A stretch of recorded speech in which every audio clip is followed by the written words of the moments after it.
Es esta reflexión de las superficies, este apaciguamiento de todos los relieves, esta suavidad de las siluetas y las formas, quienes configuran la elegancia irresistible de la Alhambra.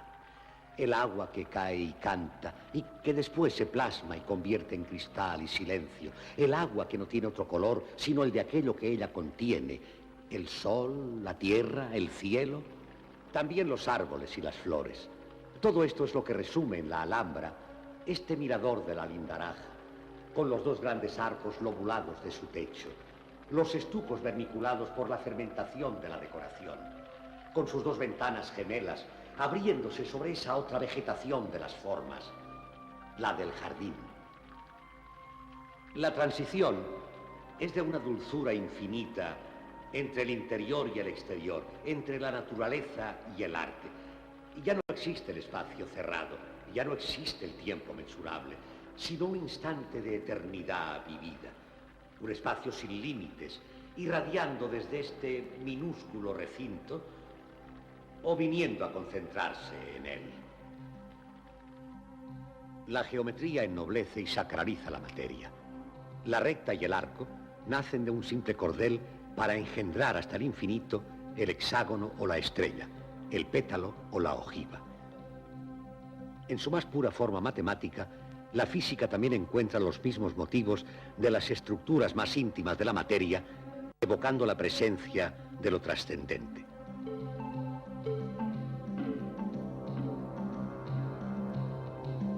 La presencia del uno en lo múltiple es la sinfonía de las formas arquetípicas encarnadas en el universo en el que se nos recuerda, a través del esplendor de las artes, su origen divino. En efecto, basta contemplar los aspectos cristalinos y geométricos de todo el arte y la arquitectura islámicos para constatar la situación de privilegio que las matemáticas tienen en la civilización islámica.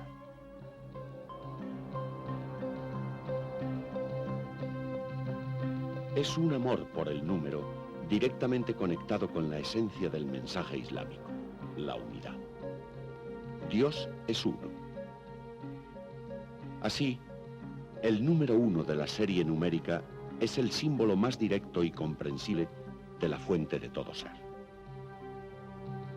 El resto de la serie de los números y sus infinitas relaciones es la escalera por la que el hombre asciende del mundo de la multiplicidad, emanada del uno, hasta el origen.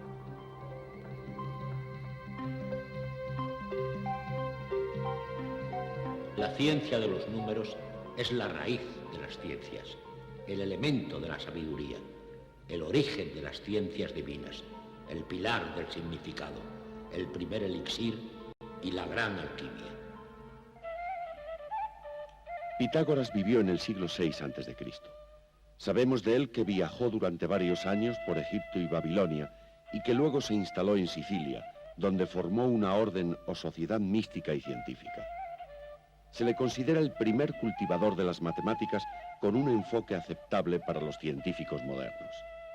Estaba convencido de que el verdadero conocimiento solamente se consigue por la reflexión y la razón, y no a partir del mundo físico, de los sentidos, que le parecía sumamente poco de fiar e ilusorio. Solo las matemáticas eran admirables porque trataban sobre cosas inmutables y verdaderas. Además, se descubría que las relaciones numéricas estaban en la raíz de todos los fenómenos físicos, como se aprecia en la música.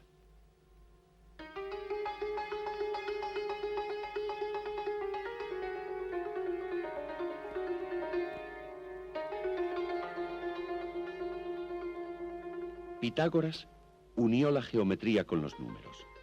No le interesaban los problemas de cálculo, sino las cualidades y principios superiores que su contemplación revelaba. Los números para él eran lineales, triangulares,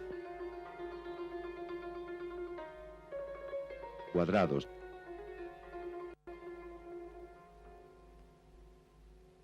oblongos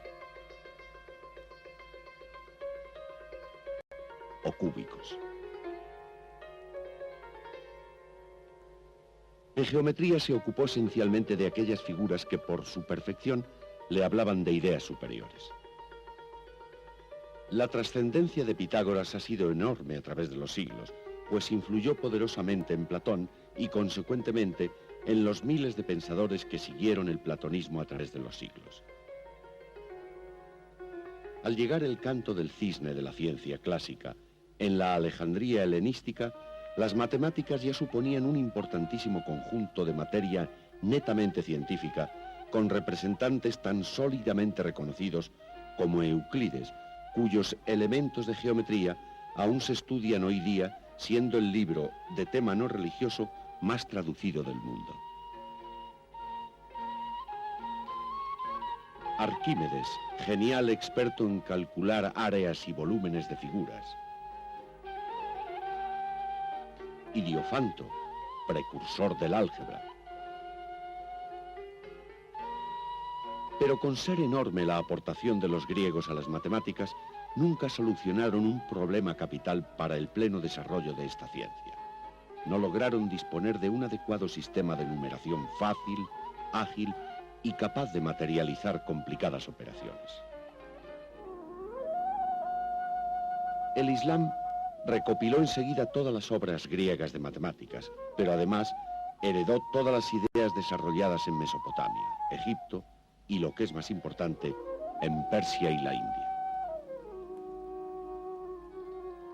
Los indios conocían y utilizaban el sistema decimal y posicional, esto es, que los números tienen un distinto valor según la posición que ocupen unos respecto de otros.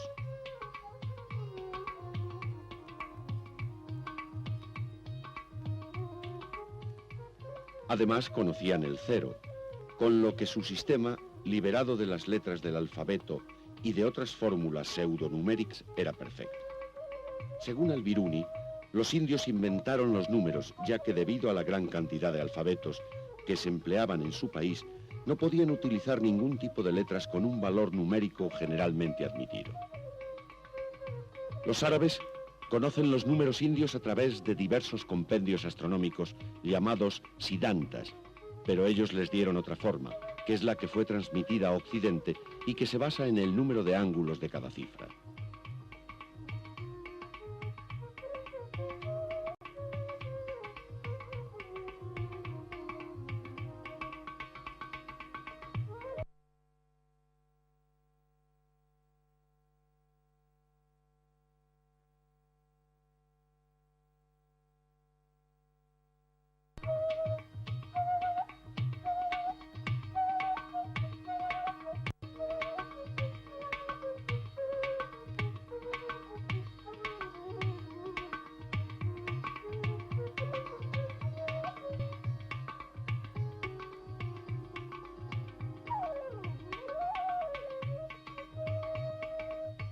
Así, dotados de un sistema de numeración cómodo, los árabes dieron gran esplendor al arte del cálculo, ciencia que les apasionaba.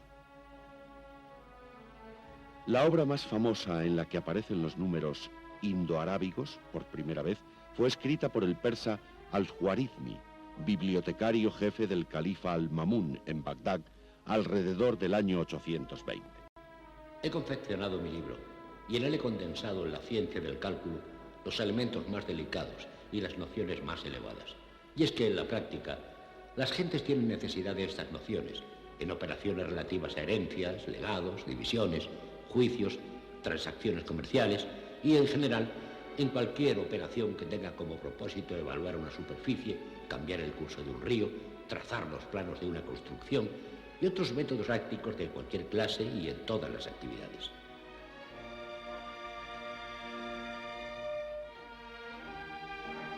Su libro se llama Suma y Resta de la Matemática Hindú y fue traducido al latín en el siglo XII por el traductor inglés Adelardo de Bath.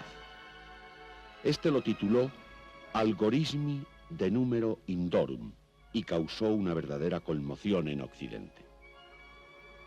Aparecen en las lenguas europeas nuevos términos como algoritmo, derivado del propio nombre de Al-Khwarizmi, guarismo y cifra, que proviene del árabe sifr, vacío, y que originalmente designaba solo el cero. La ciencia de los números, a la que los árabes dedicaron un interés extraordinario, está en íntima conexión con el estudio de los cuadrados mágicos. Estos cuadrados numéricos tienen diversas cualidades, como puede ser el que, colocados los números en las casillas, según un cierto orden, la suma de los números de cualquiera de sus filas, columnas o diagonales será siempre la misma. Se conocieron cuadrados mágicos de hasta 36 componentes y sirvieron de base además para el enorme desarrollo del arte islámico, arte que casi en su totalidad descansa sobre cánones matemáticos de inspiración mística.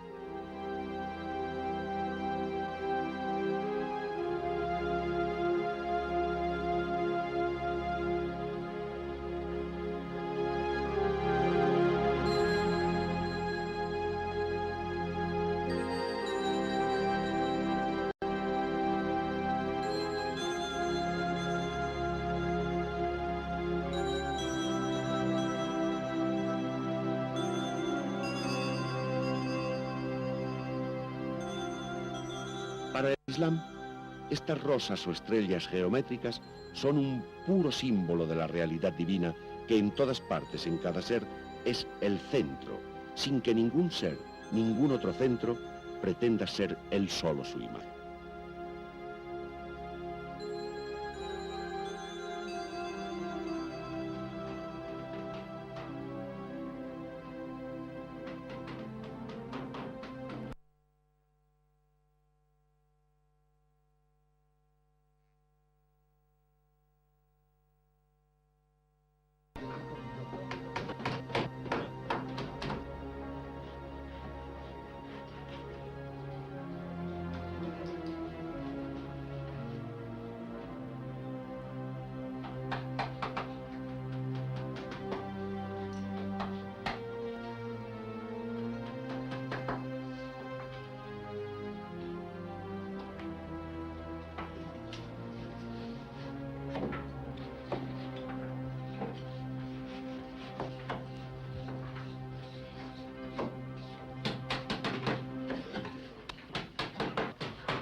Esta unidad del ser, base en el pensamiento islámico, se expresa de un modo doble en el universo de las formas artísticas matemáticas.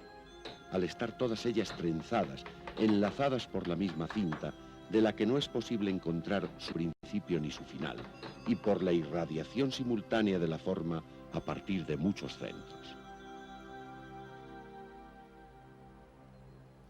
La cúpula representa el cielo en su constante movimiento.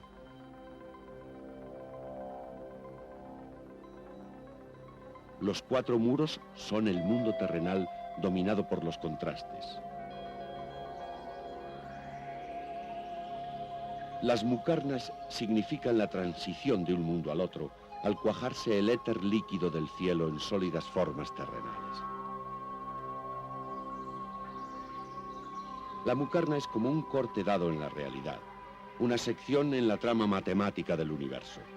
Y si nos remontáramos por esa ordenada catarata de formas hacia su origen, llegaríamos sin duda a una muqarna primera, a un primer arco que surge de un primer punto.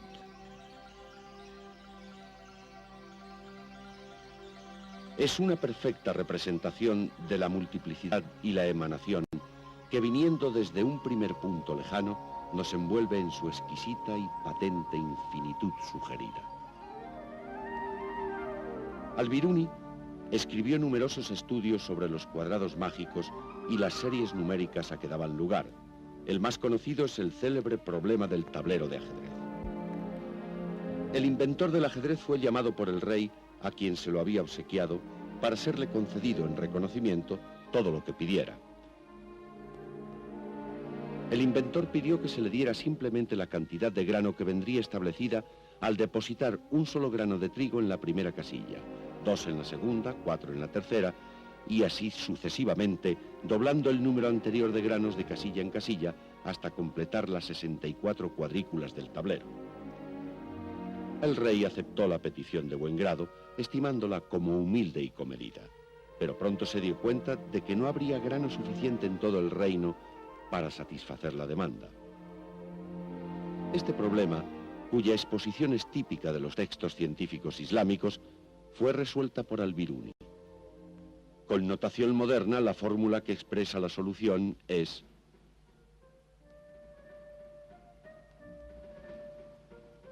otra figura de primera línea en el cálculo numérico fue el persa Al-Kasani, que inventó la fracción decimal.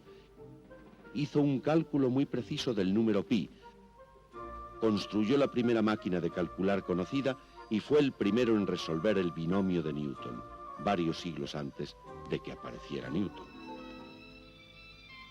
Por todas partes del mundo islámico aparecen matemáticos que escriben centenares de obras importantes para el progreso de las matemáticas.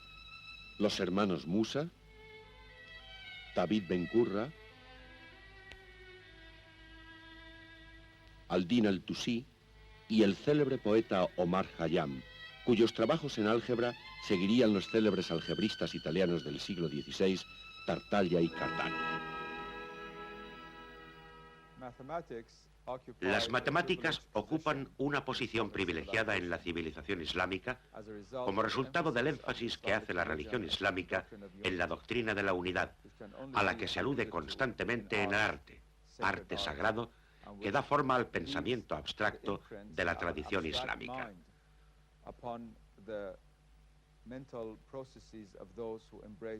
Por eso, con el desarrollo del Islam, las matemáticas florecieron rápidamente. Y por eso, la filosofía pitagórica, expresada no solo por Pitágoras, sino por Nicómaco y otros neopitagóricos, interesó tanto a los musulmanes. Los musulmanes, en su mayor parte, sobre la base de las matemáticas griegas y hasta cierto punto de las babilónicas, indias e iraníes, desarrollaron la geometría y la aritmética. Abrieron campos nuevos, tales como la trigonometría, que fue tratada como una ciencia independiente por los musulmanes, y el álgebra, que sobre la base del trabajo de Diofanto y algunos matemáticos indios posteriores, también fue desarrollada por separado, especialmente por el famoso Al-Khwarizmi, que dio nombre a la palabra algoritmo, y que escribió el primer libro importante de álgebra traducido a todos los idiomas europeos.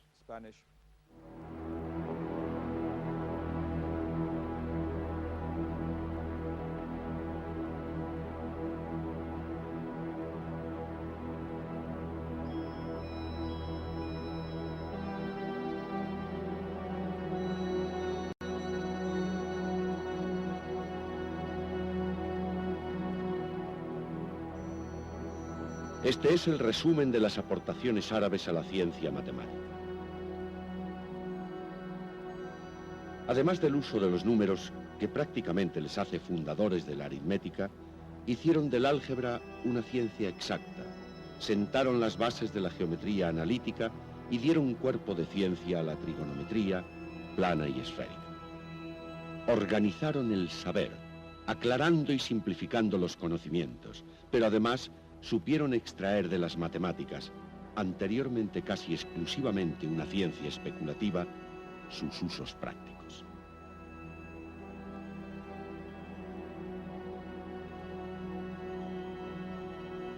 Pero sobre todo, el Islam encontró en las formas matemáticas el vehículo ideal para expresar, con una estética llena de sentido, su modo esencial de ver y comprender el mundo. ¿Qué nombre dar a esta realidad fuera del espacio y del tiempo, sino el de la presencia de lo divino, de ese momento de la gracia, en sentido a la vez estético y sentido religioso, el de la alegría sensual más elevada, el del éxtasis místico. Encontramos en la Alhambra el arte musulmán en la cúspide de su perfección, pero también en la hora de su canto de cisne.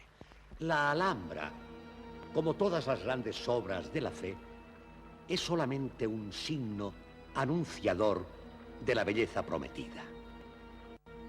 Nos trae, como tantas obras maestras del arte y de la fe, la buena nueva de que otro mundo es posible. El porvenir, como todo lo incógnito, nos produce vértigo.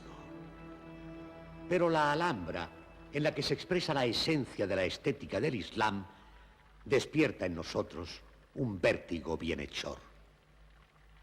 Nada aquí, en la armonía sin fin de la luz y de la sombra, parece ser lo que verdaderamente es.